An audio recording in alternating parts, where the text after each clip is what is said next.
মরিচ হাফ চা চামচ, শাহি জিরা হাফ চা চামচ, এখানে জয়ফল জয়ত্রী দুইটা 1 চা চামচ করে নিয়েছি, কালো ফল একটা, সাদা এলাচ 8টার মতো, লং এবং কাবাব চিনি দুইটা কিন্তু আলাদা মশলা, তো আপনাদেরকে পার্থক্যটা দেখিয়ে দিলাম। এটা হাফ চা চামচ করে নিয়েছি। স্টার মশলা আমি হাফ অংশ নিয়েছি, দারচিনি 3 টুকরো, একটা শুকনো লাল মরিচ, তেজপাতা 2টা, তার সাথে নিয়েছি জিরা 1 টেবিল চামচ। এখন এই মশলাগুলো ভেজে নিব না, কিছু না, ভেজে নিলে অথেন্টিক স্মেলটা আমার কেন জানি মনে হয় থাকে না, তো এই জন্য আমি এভাবেই সব মশলাগুলো গ্রাইন্ড করে নিয়েছি, মানে গুঁড়া করে নিলাম আর কি। এখন একটা ব্লেন্ডার জারে হাফ কাপ পেঁয়াজ কুচি, 2 টেবিল চামচ কাজু বাদাম, 2 টেবিল চামচ চীনা বাদাম, আরও লাগছে কতগুলো রসুন কলি, তার সাথে দিয়ে দিলাম হচ্ছে আদার স্লাইস, এখানে 2 টেবিল চামচ করে নিয়েছি।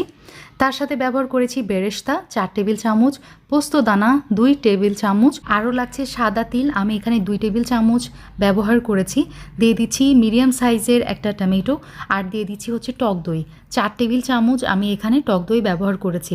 Last but not the least 1 table চামচ আমি কিশমিশ দিয়ে এই মিশ্রণটা খুব ভালো মতো পেস্ট বানিয়ে ফেলেছি। তো এখন মেইন কাজে চলে আসছি। এখানে বড় সাইজের একটা মাংসর পিস আমি নিয়ে নিয়েছি। চেষ্টা করবেন চর্বি ছাড়া এই মাংসটা নিতে। তো আমি রানের মাংসটা নিয়েছি, এই রান্নার জন্য রানের মাংসটা বেস্ট। সাথে ছোট আরেকটা পিস নিয়েছিলাম, সব মিলিয়ে এখানে 800 গ্রামের মতো মাংস আছে। তবে আমি যেই সাইজটা দেখেছি এর মধ্যে আপনারা ইজিলি 2 ভাগে ভাগ করে নিতে পারেন। লবণ, তার সাথে ব্যবহার করেছি হচ্ছে বেকিং সোডা আর লেবুর রস দিয়ে এই মাংসটা মাখিয়ে নিব। বলে রাখা ভালো, বেকিং সোডা কিন্তু মাংসটা সিদ্ধ হতে সাহায্য করে, আর বেকিং সোডা হাতের কাছে না থাকলে পেঁপের খোসা বাটা 1 টেবিল চামচ ব্যবহার করতে হবে।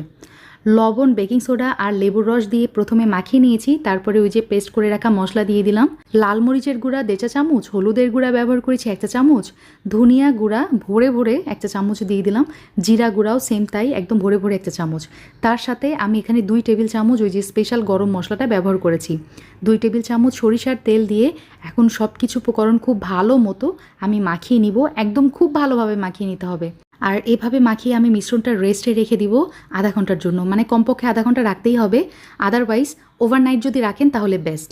এনিওয়ে, এখন আধা ঘন্টা পরে আমি কড়াইয়ের মধ্যে half cup cooking oil, 2 table চামচ ঘি ব্যবহার করেছি, কতগুলো গরম মশলা এখানে দিয়ে দিচ্ছি, দারচিনি, তেজপাতা, সাদা এলাচ আর কয়েকটা লং দিয়ে কিছু সময় ভেজে নিয়েছি, এই ধরেন 30 সেকেন্ডের মতো। তারপরে ওই যে আমার মেখে রাখা মাংস আমি দিয়ে দিলাম। মাংসটা তেলে দেওয়ার আগে যেটা করবেন, মাংসর গায়ে এক্সেস যেই মশলাটা আছে না, সেটা আপনি হাত দিয়ে সরিয়ে তারপরে মাংসটা আগে তেলে দিয়ে 5 মিনিট আমার মতো ভেজে নেবেন। তো দেখতে পাচ্ছেন আমি কিভাবে কাজটা করেছি। তো 5 মিনিট মাংসটা ভেজে নেওয়ার পর আমি এই যে এক্সেস যে গ্রেভিটা আমি হাত দিয়ে সরিয়ে রেখেছিলাম সেই গ্রেভিটুকু দিয়ে দিলাম।